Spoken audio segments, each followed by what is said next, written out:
And today I want to talk to you about that brighter future, about hope. Hope in my region of the world, hope and the education of the children of the world. My first message to you is a clear one and a simple one. Asia's rise is the opportunity of this century. Consider this. When Great Britain industrialised, it took 70 years, the whole period, from 1830 to 1900, for its economy to quadruple. In contrast, in the last 25 years, the economy of China, a nation of 1.3 billion, has grown by 20 times over. This is industrialisation at warp speed. China is already the world's largest manufacturer, the world's largest exporter, and the world's largest consumer of energy. China's story is that of a giant. But the landscape of change in my region of the world is even more vast. The economies of nations like Indonesia, Vietnam, and Cambodia have been growing rapidly. India, while facing many challenges, is also growing. People continue to be lifted from poverty to prosperity every day. And we see in India a revigorated sense of urgency for that country, the largest democracy in the world, to make sure that it delivers a transformation felt through the length and breadth of Indian society. Consider Singapore and South Korea, nations that have emerged from the ruins of different wars into modernity and prosperity. Japan has spent many years as a peaceful powerhouse and is working to return to more halcyon days of strong economic growth. In combination, looking across this collection of nations, you see rapid changes, and these rapid changes right across Asia mean that in a few years' time, my region of the world will be home to the most sizable middle class on the planet, bigger than the middle classes of the rest of the world combined, North America and Europe included. The business opportunities flowing from the creation of this enormous number of moneyed consumers are immense in magnitude.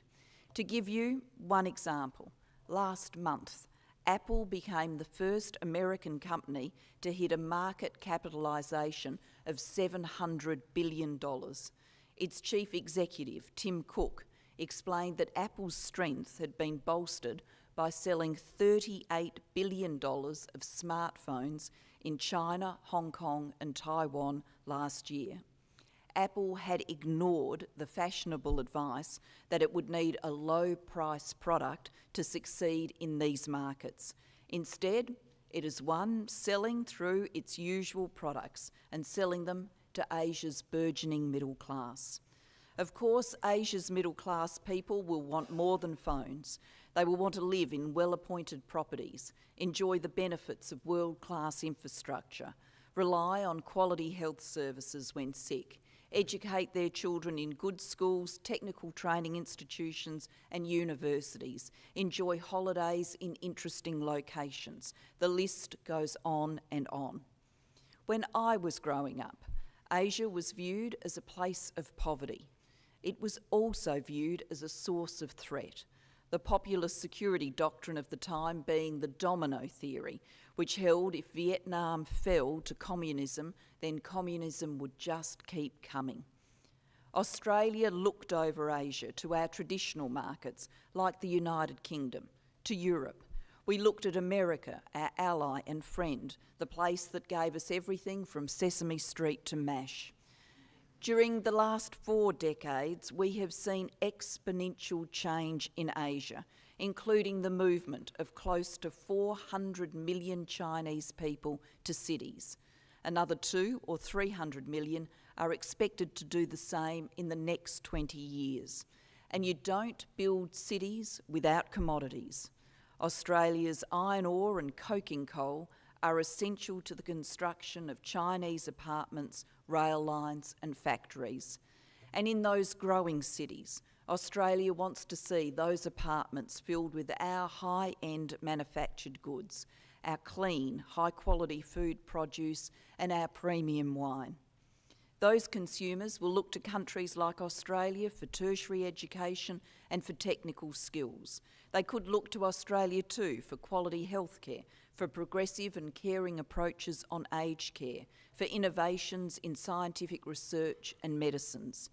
Australia, therefore, is no longer an old economy and no longer subject to the tyranny of distance either.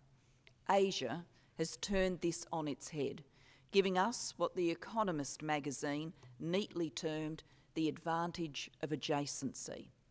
For the first time, we are closer to the fastest growing and most economically dynamic region of the world than our competitors.